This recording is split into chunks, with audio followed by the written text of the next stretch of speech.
નમસ્કાર દોસ્તો, સ્વાગત કરું છું આપ સૌનું ફરી એકવાર ગુજરાત ગવર્મેન્ટ જોબના યુટ્યુબ પ્લેટફોર્મ પર।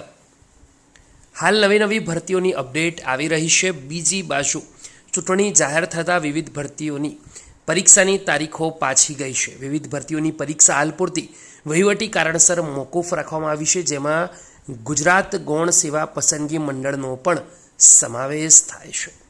બીજી બાજુ દોસ્તો જે ભરતી આવી છે GBU ગુજરાત બાયોટેકનોલોજી યુનિવર્સિટી, આ યુનિવર્સિટી તરફથી જે અપડેટ આવી છે, જે ભરતી આવી છે તેની ડિટેલમાં વિગતવાર ઇન્ફોર્મેશન મેળવીશું, વાત કરીશું। પરંતુ એની પહેલાં જે પણ મિત્રો આવી નવી અપડેટ મેળવવા માંગે છે આપણા પ્લેટફોર્મને એકવાર જોઈન કરી લે, જેથી કરી આવનાર આવી ઇન્ફોર્મેશન બિલકુલ ફ્રીમાં તમને મળતી રહે।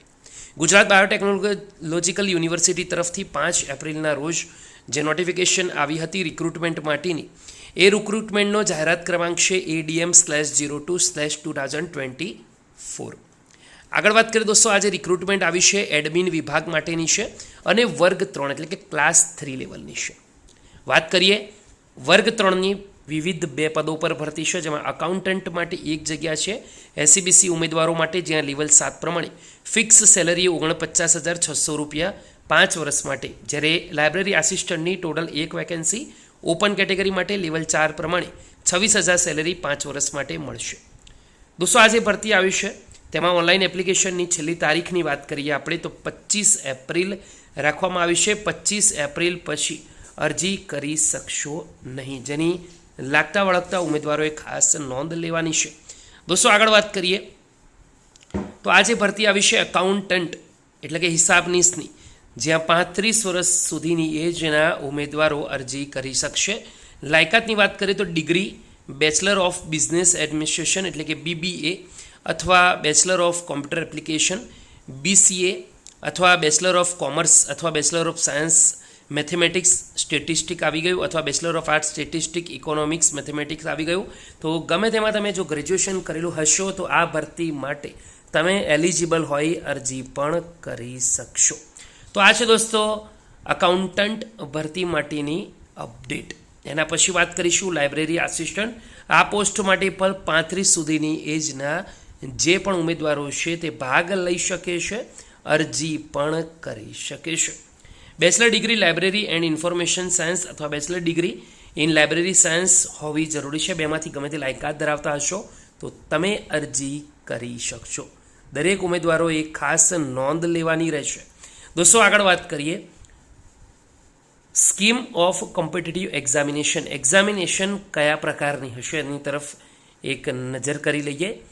ઓબ્જેક્ટિવ પેપર રહેશે, return examination, MCQ base exam રહેશે, ટોટલ 90 મિનિટની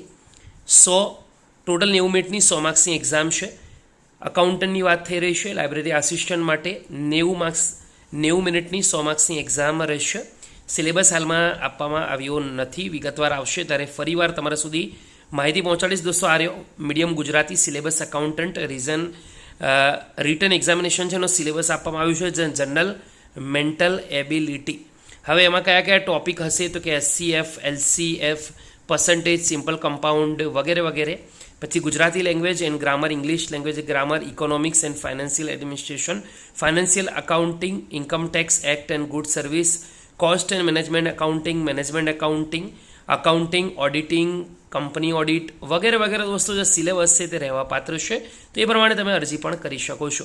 જાહેરાતની સામાન્ય જોગવાઈ અને શરતોની વાત કરીએ તો ભારતનો નાગરિક હોવો ખૂબ જ જરૂરી છે। અરજી પત્રક અનામત કક્ષાના ઉમેદવારો માટે જાહેરાતમાં અનામત જગ્યાઓ દર્શાવેલ ન હોય તેવા ઉમેદવારોએ બિન અનામત જગ્યા માટે અરજી કરી શકાશે। જન્મ તારીખ વિશે પણ વિગતવાર માહિતી આપવામાં આવી છે, તો એ પણ તમારે નજર કરવાનું રહેશે। તો આ છે દોસ્તો વિગતવાર ઇન્ફોર્મેશન। આશા રાખીશ કે તમને માહિતી ખૂબ જ ગમી હશે। બિન અનામત સામાન્ય મહિલા ઉમેદવારોને 5 વર્ષની છૂટછાટ આપવામાં આવશે, પરંતુ ખાસ ધ્યાન રાખો વધુમાં વધુ 45 વર્ષની મર્યાદામાં, એટલે કે 45થી વધારે તમારી એજ હોવી જોઈએ નહીં। તો 12 પેજની આ PDF છે, તેની અંદર સંપૂર્ણપણે ડિટેલમાં ઇન્સ્ટ્રક્શન આપવામાં આવી છે। આશા રાખીશ કે તમે શાંતિથી વાંચી લીધી હશે, સમજી લીધી હશે, લાયકાત વિશે પણ તમારા સુધી માહિતી પહોંચાડી દીધી છે। આ વિડીયો જે પણ મિત્રોને ગમી હોય એકવાર લાઇક કરજો, બીજા સુધી ઇન્ફોર્મેશન શેર કરવાનું ભૂલતા નહીં। ફરીવાર મળીશું, ત્યાં સુધી ગુડ બાય, ટેક કેર, જય હિન્દ.